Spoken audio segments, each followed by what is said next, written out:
왜 말을 저렇게 하지? 무조건 윽박지르는 상사나 솔직함을 핑계로 가슴에 비수를 꽂는 친구, 유독 아픈 말만 골라 하는 가족에게 꼭 그렇게 말해야 하냐고 따지고 싶을 때가 있다. 물론 당신도 지금껏 몇 번이나 말로써 사랑하는 이의 마음을 무너뜨리고 아끼는 사람들을 밀어냈을지 모른다.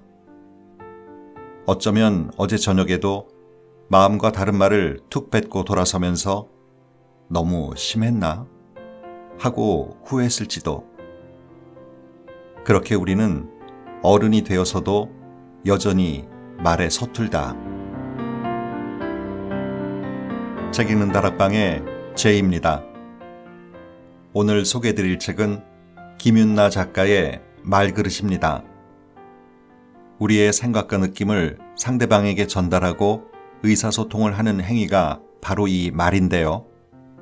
너무 일상적이고 자연스러운 것이다 보니 대수롭지 않게 생각할 때가 많지만 이 말을 어떻게 하느냐에 따라 사람을 들었다 놨다 할 만큼 큰 영향력을 갖고 있습니다. 저자는 말그릇이라는 의미에 대해 이렇게 얘기합니다. 사람들은 저마다 말을 담는 그릇을 하나씩 가지고 있다. 그런데 그 크기에 따라서 말의 수준과 관계의 깊이가 달라진다. 말그릇이 큰 사람들은 누군가를 현혹시키고 이용하기 위해 혹은 남들보다 돋보이기 위해 말을 사용하지 않는다. 그보다는 도저히 이해할 수 없는 상황이나 상식적으로 받아들일 수 없는 사건 앞에서도 감정을 다스릴 줄 아는 것, 고정된 관점을 고집하는 대신 상황의 맥락을 이해하고 유연한 태도를 보일 줄 아는 현명한 사람들, 즉 다양성을 고려하여 유연하게 반응하는 사람들을 일컬어 말그릇이 큰 사람이라고 부른다. 저자는 10년 넘게 커뮤니케이션 전문가로 활동해오고 있는데요.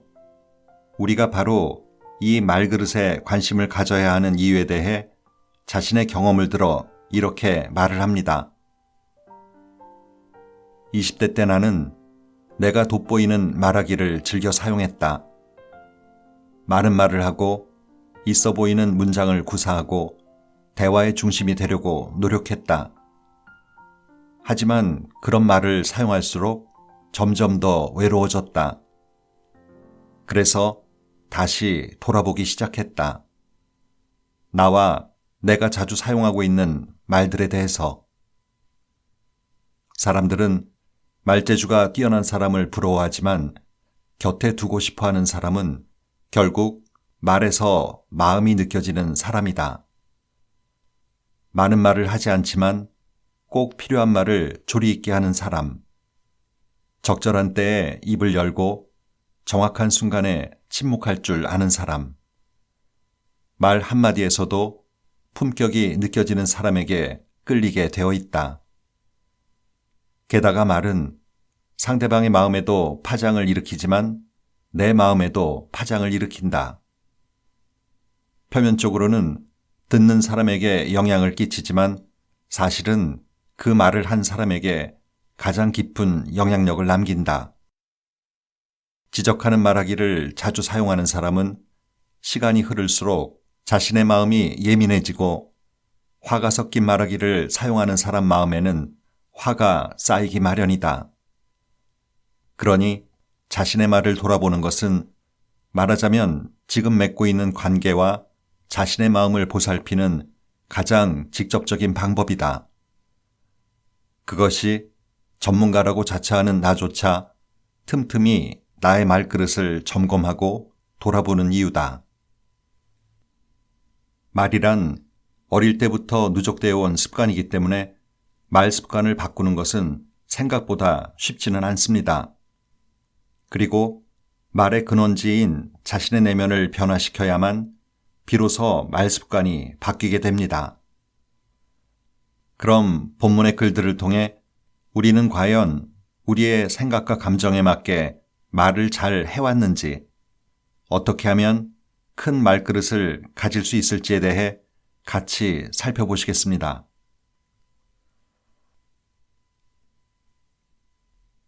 당신의 말은 당신을 닮았다. 진심으로 충고하는데 너 그렇게 살지 마. 내가 문제라는 건 알고 있어. 아무리 힘들어도 정신만 차리면 다 이겨낼 수 있는 거야.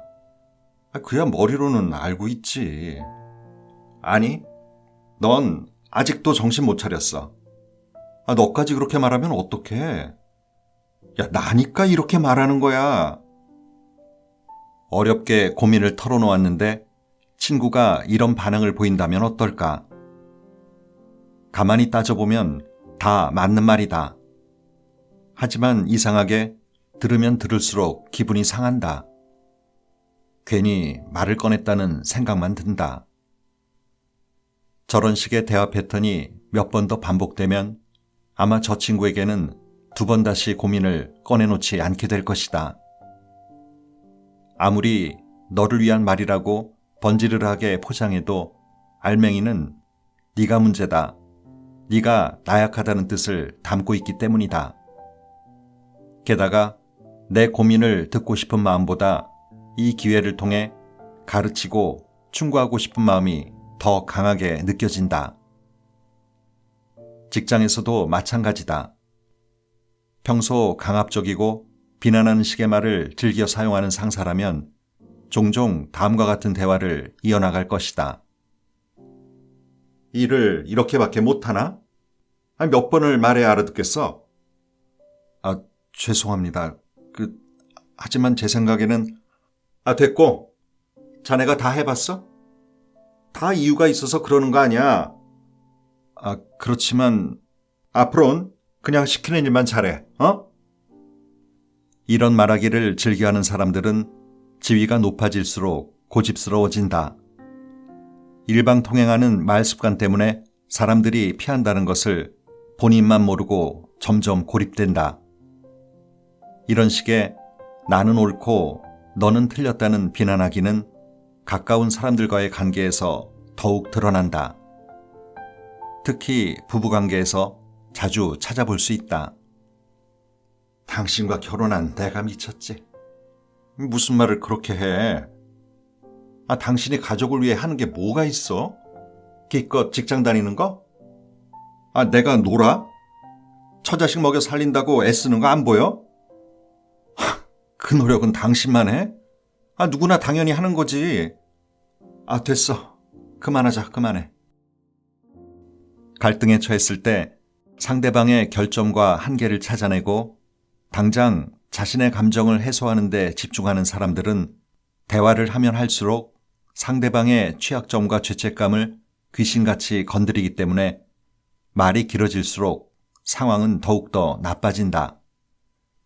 그리고 이런 식의 말 습관은 아이와의 관계에서도 고스란히 재현된다.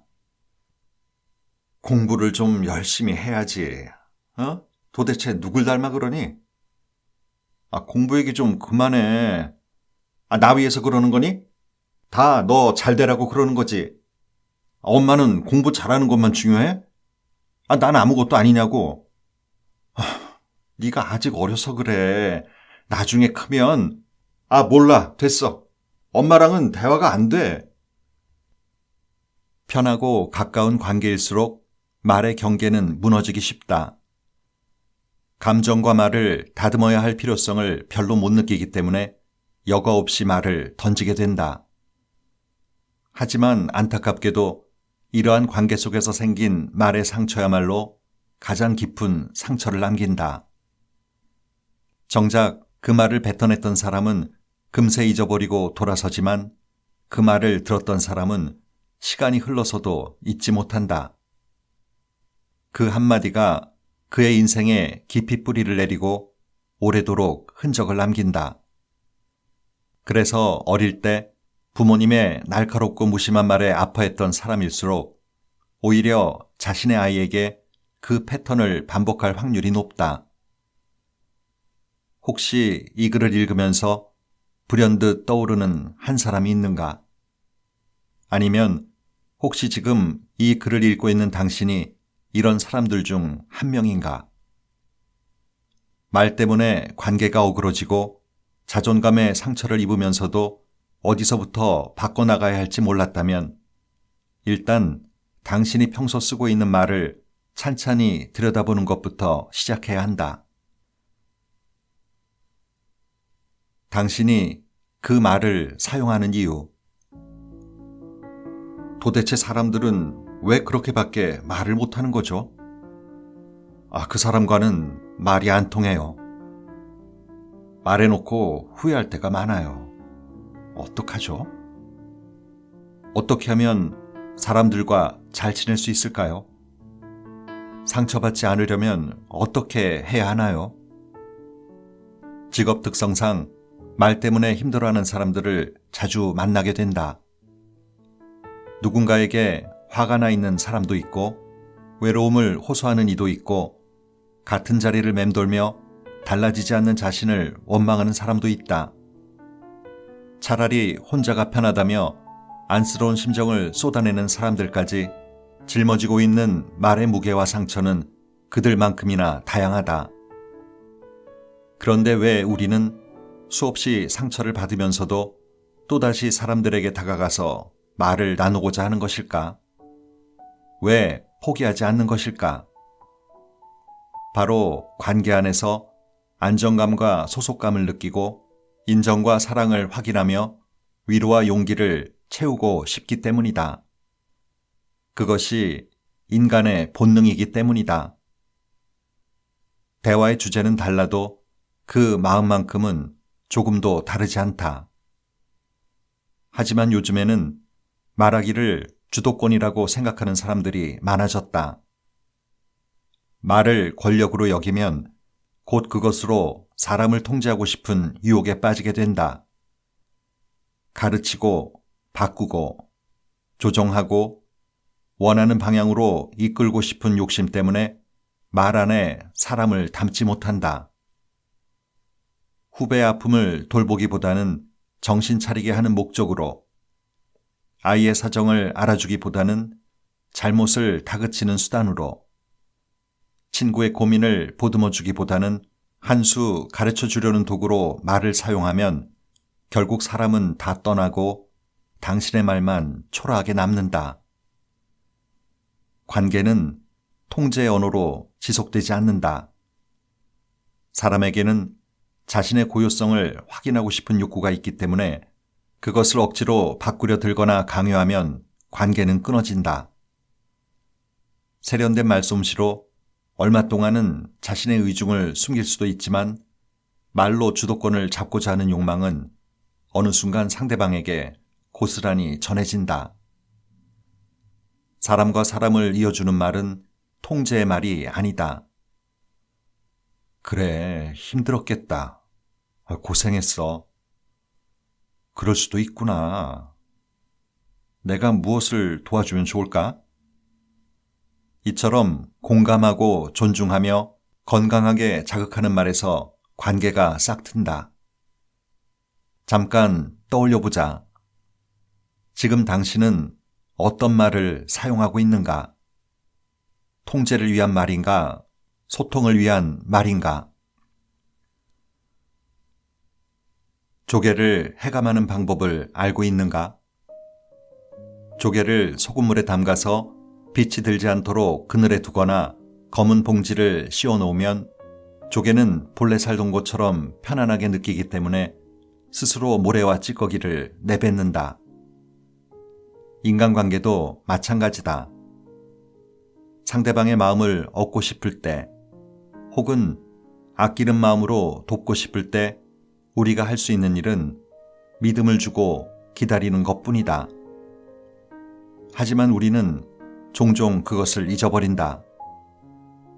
필요 이상의 일들을 하고 경계를 침범한다. 상대방의 행동이 얼마나 잘못되었는지 꼬집어 알려주고 앞으로 어떻게 해야 할지 치밀하게 조언하고 그것도 안 되면 직접 문제를 해결한다. 그것이 조개의 입을 더 꾹 다물게 만든다는 것도 모르고 말이다. 말그릇이 큰 사람들은 이 기다림의 중요성을 잘 알고 있다. 그리고 그것을 대화 속에서 실천한다. 바로 경청하는 것이다. 듣는 실력이 있다면 말을 많이 하지 않고도 관계의 거리를 좁히고 갈등을 줄일 수 있다. 태양빛을 내리쬐거나 소나기를 퍼붓지 않아도 스스로 마음의 갑옷을 벗고 대화에 참여할 수 있도록 이끄는 게 바로 경청이다. 듣기를 오해하는 당신에게 첫 번째 오해. 경청은 참고 들어주는 것이다. 끝까지 참고 들어요. 눈을 마주치며 고개를 끄덕거려요. 많은 사람들이 경청이란 참고 듣는 것, 눈을 마주치고 끄덕이며 추임새를 넣는 것으로 알고 있다. 그래서 어떤 분은 경청 그거 뭐 따로 배워야 하나요? 그냥 잘 들으면 되는 거 아닌가요? 라고 말하기도 한다. 그러나 이것이야말로 경청에 대한 가장 심각한 오해다. 경청은 듣기 싫은 이야기도 관심 없는 말도 그냥 참아내는 기술이 아니다. 경청은 이런 소극적인 태도로는 오를 수 없는 가파른 고개다. 말 속에 숨어있는 진심이란 종종 험하고 깊은 골짜기 속에 감춰져 있기 때문에 상대방의 말을 제대로 이해하고 들으려면 다양한 능력의 조합이 요구된다. 우선 관찰력이 필요하다. 상대방의 표정과 눈빛, 손동작, 자세 등도 하나의 말이 될 수 있다. 동작 언어를 놓치지 않고 읽어내는 능력이 필수적이다. 이해력과 상황 판단 능력도 중요하다. 들을 때 단어 각각의 의미뿐 아니라 그 사람만의 독특한 표현 구조, 길고 지루하게 꼬여있는 앞뒤의 맥락을 연결하여 전체를 파악할 수 있어야 한다. 같은 말이라도 상대방이 어떤 상황에 놓여 있는가에 따라서 말하고자 하는 의도, 전달하는 뉘앙스가 달라진다. 직관력, 상상력, 추리력도 필요하다. 상대방의 말을 들을 때 직관적으로 느껴지는 기운으로 이야기를 가려내고 공감할 수 있어야 한다. 그리고 이러한 능력들이 동시다발적으로 발휘되어야 비로소 가능해지는 게 경청이다. 사실 우리는 제대로 듣지 않을 때가 대부분이다. 리모컨을 돌리면서 말해 하는 것, 모니터에 코를 박은 채 무슨 일인데? 짧게 말하고 가 라고 하는 것, 휴대폰을 응시하면서 듣고 있어 하는 것 모두 듣기가 아니다. 듣는 척이다. 제대로 들으려면 에너지가 필요하기 때문에 체력이 저하되어 있거나 마음이 어지러울 때는 듣기의 기술을 발휘하기가 힘들다. 집중이 어려워지니 자꾸 딴 생각이 나고 이야기의 흐름을 놓치게 된다. 그럴 때는 마지못해 앉아있는 것보다 할 수만 있다면 차라리 듣는 게 어렵다고 양해를 구하는 게 더 낫다. 너의 얘기를 듣고 싶은데 지금은 너무 지쳐 있으니 다음에 이야기하면 어떻겠냐고 솔직하게 말하는 게 낫다.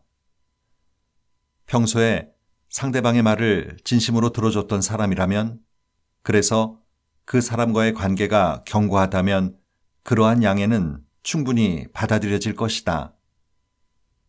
에너지가 있을 때 제대로 듣고 에너지가 없을 때는 회복하는 시간을 갖자. 경청은 참는 것이 아니라 다양한 능력을 발휘해야 하는 것이기 때문에 억지로 듣는 척하다 보면 금방 들통나게 마련이다. 미국의 철학자 존 듀이의 말처럼 사람은 누구나 중요한 사람이 되고 싶은 욕망을 가지고 있다. 말하는 순간만큼은 가장 중요한 사람으로 대우받기를 원한다. 찰나의 눈빛과 한마디 말에도 반응하는 사람 앞에서 그는 자신의 마음을 열게 된다. 내가 너를 위해 참고 들어준다는 것은 상대를 무시하고 기만하는 행위다. 아, 다 듣고 있다니까. 이렇게도 다 들려. 라고 건성으로 말하는 것은 너는 내게 중요한 사람이 아니야. 네 말은 그만한 가치가 없어라고 말하는 것과 같다. 한 사람의 세상 속에서는 자신이 주인공이다. 그것을 참지 않고 알아줄 수 있는 사람만이 환영받는 법이다. 말 비워내기. 몇 주 전 지인의 상갓집에서 교수님 두 분을 뵈었다. 한 분은 삶에 대한 좋은 말씀을 해주셨고 또 다른 분은 우리의 일상과 근황을 물으셨다. 좋은 말씀 앞에서 제자들은 두 손을 모은 채 고개를 끄덕거렸고 친절한 질문 앞에서는 자연스럽게 자신의 이야기를 쏟아냈다. 나는 두 분을 바라보면서 문득 말을 비워내는 것에 대해 생각해 보았다. 침묵의 기술이라는 책에 이런 문장이 있다. 나이 든 사람들은 무엇보다도 너무 많은 말을 해서 듣는 이를 피곤하게 하는 것부터 피해야 한다. 늙어가면서 자기도 모르게 저지르는 잘못 중에는 말하기를 지나치게 밝히는 것도 포함된다. 젊은 사람들 앞일수록 조심성을 잃지 말아야 하며 그 조심성은 존중의 수준으로까지 격상될 필요가 있다. 나이 든 사람의 입에서 나온 과격하거나 불경스러운 말 한마디는 반듯한 사고를 갖춘 젊은이의 빈축을 살 뿐이다. 즉 사람은 나이가 들수록 말을 욕심내게 된다는 뜻이다. 인격이 훌륭한 사람들도 넘치는 말을 조절하지 못해 그 진가를 묻힐 때가 있다.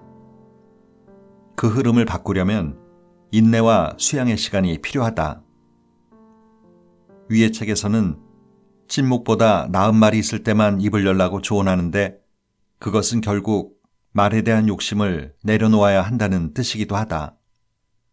그리고 사실 그것이야말로 가장 높은 경지의 말하기 기술이다. 적절한 순간에 침묵하고 경청하고 질문하는 것이야말로 가장 세련된 말하기 기술인 셈이다. 말이 업인 사람들은 말을 잘하면 유리하다. 그러나 모든 사람들이 말을 대단히 잘할 필요는 없다. 오히려 내가 쏟아내는 말들이 제대로 숙성되어 있는지 점검해 보는 게 더 중요하다. 가까운 누군가를 지켜내기 위해 충분한 말인지 돌아보아야 한다.